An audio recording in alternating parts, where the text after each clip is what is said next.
Hi there, Trisha here, and I want to go over the trade that I took today.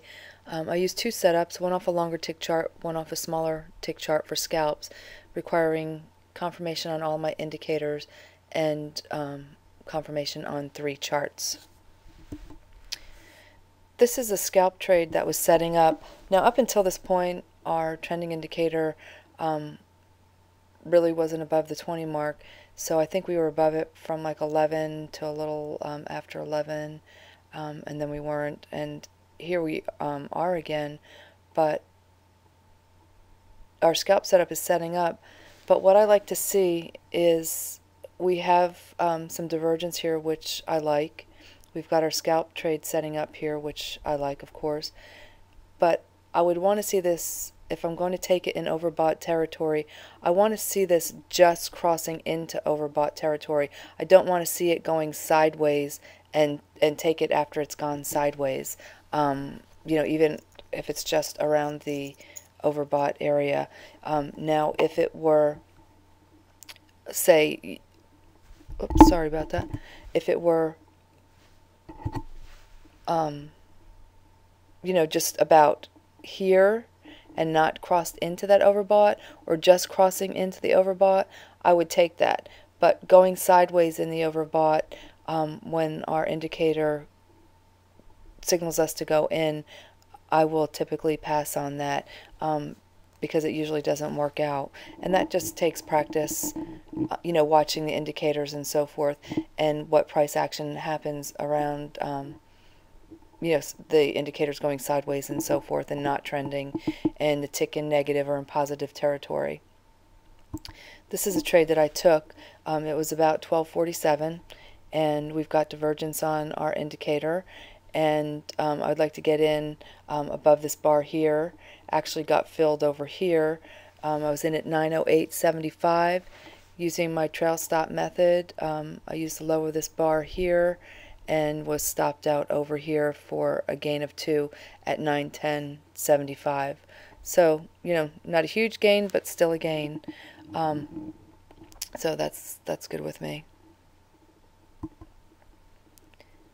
I wanted to show you this. This is scalp setup that's occurring on our smaller tick chart, and right here at this, there's actually 2 trades on here that I'm going to show you. So we have our scalp trade setting up here. But if we look on our longer tick chart, right here where this is occurring, our price action on our longer tick chart has closed below the moving averages. So we wouldn't want to be taking along unless we're above the moving averages, both moving averages, or at least the smaller time frame moving average. And we can have price action in between both moving averages as long as there is a nice gap in between them, and that's going to be for you to determine.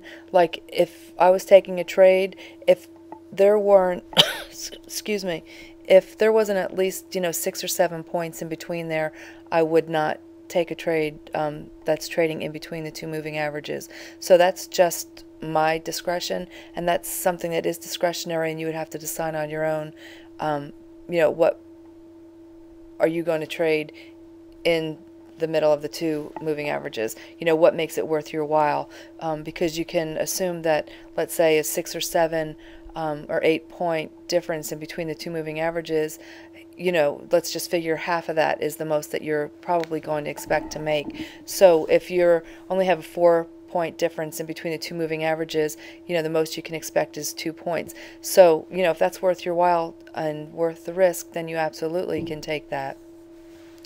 The next arrow that you see over here, this was actually a setup on our longer tick chart, and I'm going to show you that chart next. So because it's a setup on our longer tick chart, we don't have to have our scalp indicator indicating for us to get into the trade, so we just ignore that. We do have divergence, which is nice. We're just coming into the overbought area, which is nice. However, the reason why I did not take this trade is this is that bar right there, and this is the high from yesterday, this black line here. And like I've said before, usually you're going to get a stall in the price action when you get to those significant points from the day before. So I would typically opt not to take a trade like that that's trading close to the high or the low or the close from the day before. And actually we've got that here. So typically what I would do is I would wait for it to break out above that high from yesterday and then watch for a setup on our scalp indicator. But we never did really break out above the high from yesterday. So right choice not to take the trade. And these are things that you will start to recognize just from watching the same thing over and over and over again every single day. And again, that's discretionary on my part. You might decide that you might want to take that trade, but for me, there's only 2 points between the bar that broke out above our trend line and the high from yesterday. So that to me is just not a high odds trade. Much better odds if it breaks out above the high from yesterday and then we get our setup on our smaller tick chart. Later in the day I wanted to show you this. We actually had a downturn, and as I've said before, I won't go against the trend. It just is, again, an easier way to go with the flow.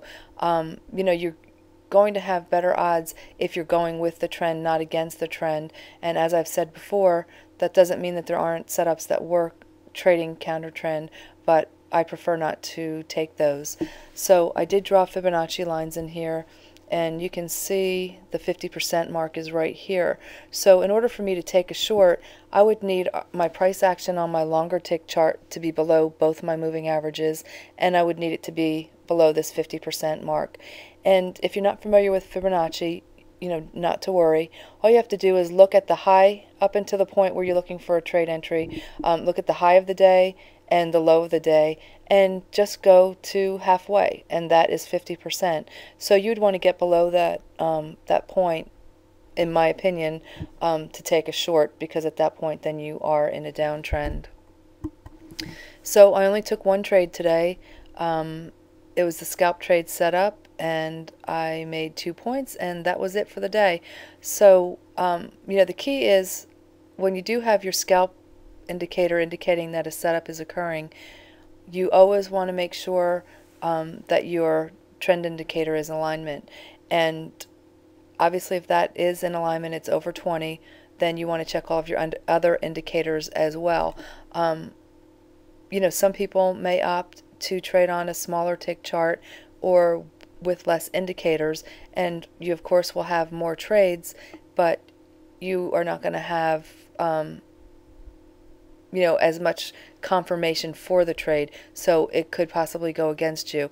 And again, this is just the way that I trade, and you can definitely custom pick how you want to trade this setup. You don't have to do it exactly as I do, but I would suggest not just jumping in and getting rid of an indicator and trying to trade. I would suggest back testing it, checking every day, previously using all 3 charts without the indicator that you're deciding whether you want to use or not use. I would just not jump in and try it with live money, actually, trading live with your own capital.